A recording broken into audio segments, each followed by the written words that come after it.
Indian alliance जीत गई तो वो मुख्यमंत्री किसे बनाएंगे? वो तो पहले से राबड़ी जी ने कह दिया, तेजस्वी यादव। परिवार में ही रहता मामला। तो मैं चाहता हूँ कि वो बच्ची एक बार ये पढ़ दे। एक मिनट बिटिया, एक बार ये पढ़ दीजिए आप सिर्फ। बिटिया ये भी पढ़ लो, बिटिया ये भी पढ़ लो, बिटिया ये भी पढ़ लो। ये देखो तो कितने लोग मानते हैं राहुल गांधी बेहतर है? राहुल गांधी जी अकेले नहीं, कितने लोग राहुल मानते हैं गांधी ममता बनर्जी? ममता बनर्जी के लिए भी हाथ नहीं उठाया।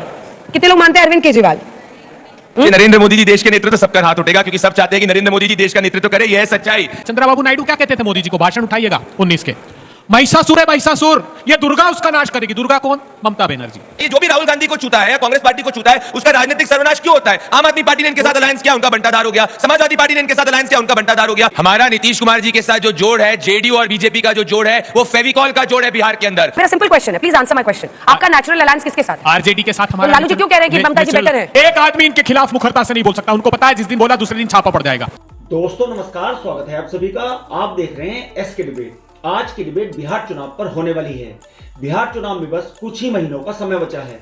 बिहार चुनाव में लड़ाई दो गठबंधनों के बीच में है।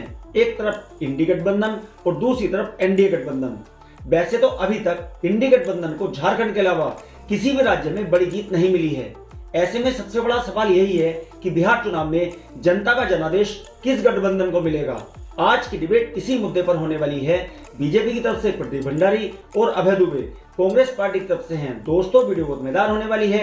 आपसे अनुरोध है वीडियो को अंत तक जरूर देखें। वीडियो पसंद आए तो लाइक करें, शेयर करें, कमेंट करें और मेरे चैनल को सब्सक्राइब करें। तो दोस्तों मेन डिबेट स्टार्ट करते हैं। चलिए शुरू करते हैं। पर आप लोग बताइए कितना लोग ये मानते हैं, कितने लोग कि विपक्षी जो गठबंधन है, इंडिया गठबंधन, एक सेकंड विपक्षी गठबंधन 17 महीने की सरकार के बाद नौकरियों को देने का सिलसिला जारी ठीक है। और कितने लोग ये मानते हैं कि राहुल गांधी विपक्षी गठबंधन इंडिया का अच्छा नेतृत्व करेंगे? हाथ उठाइए। कितने लोग मानते हैं राहुल गांधी बेहतर है? राहुल गांधी जी अकेले नहीं, कितने लोग मानते हैं ममता बनर्जी? ममता बनर्जी के लिए भी हाथ नहीं उठ रहा है। कितने लोग मानते हैं अरविंद केजरीवाल? गजब बेइज्जती है। कि नरेंद्र मोदी जी देश के नेतृत्व सबका हाथ उठेगा, क्योंकि सब चाहते हैं कि नरेंद्र मोदी जी देश का नेतृत्व करे। यह है सच्चाई। नहीं, राहुल गांधी के नेतृत्व को लेकर शरद पवार से लेकर सारे नेता कह रहे हैं। अब ऐसे में ममता बनर्जी अगर कह रही है कि मैं बेहतर संभाल, लालू प्रसाद यादव अभी बिहार का चुनाव आपको लड़ना है, वो कह रहे हैं ममता बेटर है। अब मनभेद नहीं है, मतभिन्नता प्रजातंत्र की, स्वस्थ प्रजातंत्र की निशानी है। जहां जहां भी प्रांत में जो मजबूत है, राहुल गांधी जी कहते हैं वो नेतृत्व करेगा इस गठबंधन का। आपने बहुत सारी बातें कांग्रेस पार्टी और हमारे गठबंधन की बताई। एक बार बताइए ना, क्या कहा चंद्रबाबू नायडू ने? देखिए बैसाखी की सरकार है। चंद्रबाबू नायडू क्या कहते थे मोदी जी को? भाषण उठाइएगा 19 के। महिषासुर है महिषासुर, ये दुर्गा उसका नाश करेगी। दुर्गा कौन? ममता बनर्जी। उसके बाद आ जाइए मोदी जी। मोदी जी कहते थे भल्लाल देव है ये, भल्लाल देव, ये बाहुबली का विलन भल्लाल देव है टीडीपी को। अब देखिए कैसे एक साथ गठबंधन में आ गए। नीतीश कुमार आ जाइए, वो क्या कहते थे कि बिहार के डीएनए को मोदी जी ने गाली दी। 50,000 डीएनए, 50 लाख डीएनए के टेस्ट कराए और उनको भेजे थे। अब मोदी जी कहते थे 70,000 कर। ये ईडी सीबीआई के फेविकोल से जुड़ा हुआ गठबंधन है। इनका जो गठबंधन है नीतीश बाबू का भी, ये सृजन घोटाला। जिस दिन उनको पता है कि ये सत्ता चालेगी, सृजन घोटाले में उनको सही झूठ या सच लेकिन अंदर कर देगी। अब आइए महाराष्ट्र में क्या कहते थे? 70,000 करोड़ के घोटाले का आरोपी अजीत पवार, ईडी सीबीआई के फेविकोल से उसको भी जोड़ लिया। उसके बाद आ जाइए शिंदे सेना, भावना गवली, यशवंत जाधव, यामिनी जाधव, उनको भी ईडी सीबीआई के जोड़ से जोड़ लिया। प्रफुल्ल पटेल बोले दाऊद इब्राहिम का साथी प्रफुल्ल पटेल 500 करोड़ की संपत्ति जब्त, फेविकोल के जोड़ से जुड़ा और चार्जशीट में से उसका नाम ड्रॉप कर दिया। हसन मुंशरिफ बोले बच्चों के खाते में 40,000 किसानों के पैसे ट्रांसफर कर दिए। 3 ईडी के छापे मारे, फेविकोल का जोड़ ठक से लगाया और एक गठबंधन बना लिया। वाह मोदी जी वाह। प्रदीप भंडारी जी, लेकिन ऐसा है कि आप भी बिहार जैसे राज्य में गठबंधन के ही भरोसे हैं। सुनिए, आपको 74 वर्षीय नीतीश बाबू को प्रधानमंत्री लाडला कह रहे हैं। अभी मजबूरी ही तो है ना? नहीं, हमारी दिल से निकली हुई आवाज है, कोई मजबूरी नहीं है। नीतीश कुमार जी और भारतीय जनता पार्टी का जो गठजोड़ है वो 15 साल पुराना गठजोड़ है। ऐसा तो नहीं है अभी रिसेंट फिनोमेना है। पर बड़ी बात यह अंजना जी, आप बताइए, जो भी राहुल गांधी को छूता है या कांग्रेस पार्टी को छूता है, उसका राजनीतिक सर्वनाश क्यों होता है? आम आदमी पार्टी ने इनके साथ अलायंस किया, उनका बंटाधार हो गया। समाजवादी पार्टी ने इनके साथ अलायंस किया, उनका बंटाधार हो गया। तृणमूल कांग्रेस राहुल गांधी को कहती है मेच्योर है, शरद पवार कहते हैं इज नॉट मेच्योर। तो इनकी तरफ तो जो है एक अपीजिंग वाला जो फैक्टर है, इनकी तरफ तो सब दूर जा रहे हैं, हमारे साथ तो सब आ रहे हैं, क्योंकि हम विकास का जोड़ है, ये तुष्टीकरण का जोड़ है, इसीलिए फर्क है। क्या बढ़िया था गुरु।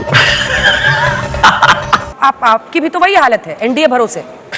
अंजना जी, हमारा नीतीश कुमार जी के साथ जो जोड़ है, जेडीयू और बीजेपी का जो जोड़ है, वो फेविकॉल का जोड़ है बिहार के अंदर। और आप ये लिख के रखिएगा, आप खुद बिहार से आती हैं, पूर्ण बहुमत की एनडीए की सरकार बनने जा रही है। जिस राज्य की आवश्यकता होती है, आजकल नकली फेविकॉल भी मिलता है। नहीं, ये असली वाला है, नकली इंडिया अलायंस वाला है। नीतीश बाबू बीच में चले गए थे, तब क्या वो हुआ था? एक बार नीतीश जी ने खुद ने स्टेज ज्यादा से लग गया था, उधर भी चिपक गए। नहीं, उन्होंने एक बार एक्सपेरिमेंट करा, जब उनको पता है कट्टर भ्रष्टाचारी हैं, तो उनको समझ में आ गया कि विकास जो है वो बीजेपी और जेडीयू ही चला सकती है, और बिहार को सुशासन से बीजेपी और जेडीयू दे सकती है। इसीलिए आज बिहार का विकास दर नेशनल एवरेज विकास दर से 5% ज्यादा है। देखिए, ये तो आपस में ही लड़ रहे हैं।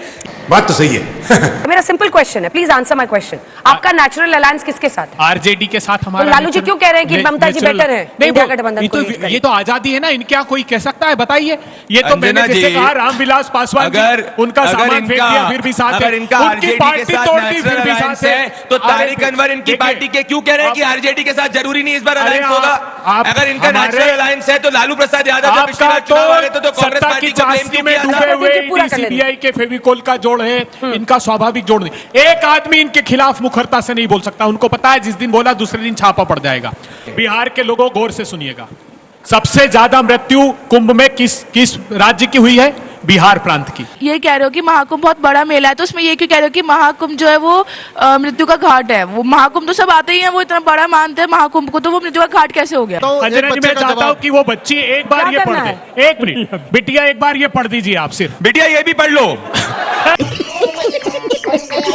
बिटिया ये भी पढ़ लो, बिटिया ये भी पढ़ लो। ये देखो, नए साल में ये भी पढ़ लो।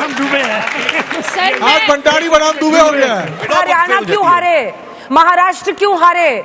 ये देश, दिल्ली क्यों हारे? इस पे तो देश कुछ को तो चिंता सताने कीजिए। लगी अंजना है। जी, इसी वजह से सब कि राहुल गांधी को दबा रहे कैसे हैं। 39 लाख वोट बढ़ा लिए महाराष्ट्र में, कैसे वो फ्लोटिंग वोटर से एक प्रांत से दूसरे प्रांत जा रहे हैं? प्रजातंत्र की यहाँ चिंता तो है बोलने देश नहीं दे रहे हैं, आप कैसे मैनेज अंजना कीजिएगा जी, सीट शेयरिंग बिहार में? आपके शो पे कांग्रेस के प्रवक्ता अपने ऑपोजिशन के लोगों को ही नहीं बोलने दे रहे, ना अपने साथियों को बोलने दे रहे। यही है इंडिया अलायंस। उमर अब्दुल्ला ने सुना भी आपने क्या कहा? उमर अब्दुल्ला कह रहे हैं कि अगर मैं अरविंद केजरीवाल जैसी राजनीति करता तो मेरा अरविंद केजरीवाल जैसा हाल हो जाता। ये कैसा अलायंस है अंजना जी, जो पंजाब में एक दूसरे के खिलाफ लड़ते हैं? क्या आपके शो पे आम आदमी पार्टी के प्रवक्ता कह सकते हैं कि कांग्रेस के साथ अलायंस करेंगे? दिल्ली के अंदर एक दूसरे के खिलाफ लड़ते हैं, यूपी में एक दूसरे के खिलाफ लड़ते हैं। देशव्यापी जब साथ आते हैं तब भी इनका बंटाधार होता है। जब साथ में आए इंडिया अलायंस वाले, लोकसभा में दिल्ली में 7 में से 7 सीट में 0 सीट आई कांग्रेस की और आम आदमी पार्टी की, क्योंकि इनके बेस पे सिर्फ और सिर्फ सनातन विरोध और तुष्टीकरण है। सिंपल एग्जांपल दूंगा, अभी महाकुंभ में 60 करोड़ से ज्यादा श्रद्धालु आए। क्या भारतीय जनता पार्टी या एनडीए ने इसका विरोध किया? इन्होंने महाकुंभ को मृत्यु कुंभ बुलाया, इन्होंने जाके कहा महाकुंभ बेकार है। तो जब जनता देखती है कि जनता विरोधी और सनातन विरोधी हैं, भले ये साथ में आए। यही इंडिया गठबंधन है जिसने आपको 240 सीटों पर समेट दिया, जहां आप 400 पार का दम भर रहे थे। अंजना जी, पूरे विश्व में जहां एंटी इनकम्बेंसी का दौर है, अगर उसमें तीसरी बार प्रधानमंत्री नरेंद्र मोदी की सरकार रिपीट होती है और ये 99 के साथ में खुश होते हैं, तो अच्छी बात है, ऐसे ही रखिए, चौथी बार भी हम सरकार बनाएंगे। इन्होंने हमसे पूछा बिहार में क्या बन रहा? बिहार अब टॉप 5 राज्यों में है विकास दर में। बिहार में पिछले 2005 में 78,500 करोड़ का जीडीपी था, अब 8,54,429 करोड़ का जीडीपी है। हम ये नहीं कह रहे सब बिहार में बेहतर करने करेंगे। मैं जवाब दूंगी, उनको पूरा करने दीजिए। अगर इनकी बात में जनता विश्वास कर रही होती तो ऐसा क्यों है कि हर 2 दिन के अंदर देखिए 10 सेकंड भी नहीं बोलने दे रहे? आपने विश्वास दुबे जी क्या हो गया आज आपको? दुबे जी, अरे भैया, चुनाव आए थे, इतना फ्रस्ट्रेटेड अरे मत हो। ऋतुराज जी कह रहे हैं 24 ही हो गए। रुकिए, थामिए। मेरे को एक आर्गुमेंट देनी चाहिए। अगर इनकी बात में जनता को विश्वास करना होता तो 2 दिन भी ऐसे बता दीजिए जिसके अंदर महाकुंभ में नंबर्स डिप हुए। अगर 66 करोड़ लोग क्या वीवीआईपी के तहत दर्शन करने आए? अरे इनको चुनाव की हार का इतना बड़ा सदमा लग गया कि इनको पता ही नहीं कि गाड़ी में ब्रेक कब लगाना है। अरे मेरा सवाल ये है कि अगर बिहार चुनाव में इंडियन अलायंस जीत गई तो वो मुख्यमंत्री किसे बनाएंगे? वो तो पहले से राबड़ी जी ने कह दिया, तेजस्वी यादव। परिवार में ही रहता मामला। गजब बेइज्जती है। मेरा सवाल आप सभी से है कि आपसी में जो आपकी ये जो लड़ाई है, तो इस बीच में धर्म क्यों बीच में आता है? महाकुंभ कहाँ से आता है? मतलब ये बहुत बड़ा प्रश्न है। अगर आप लोग जीत जाते हैं, किसी की भी सरकार आती है, तो जनता क्या सोचेगी कि अगर सनातन को ये सपोर्ट करे तो हम इनको इलेक्शन में मतलब जिताएंगे? तो ये धर्म बीच में क्यों? देखा दोस्तों, आपने प्रदीप भंडारी और अभय दुबे दोनों को सुना। आप किसकी बात से सहमत हैं? दोस्तों वीडियो को लास्ट तक देखने के लिए दिल से धन्यवाद। और वीडियो के बारे में आपकी क्या राय है कमेंट सेक्शन में कमेंट करके बताएं। और अगर वीडियो पसंद आई हो तो लाइक करें, शेयर करें, कमेंट करें और मेरे चैनल को सब्सक्राइब करें। तो दोस्तों मिलते हैं अगली वीडियो में। जय हिंद, वंदे मातरम, जय श्री राम।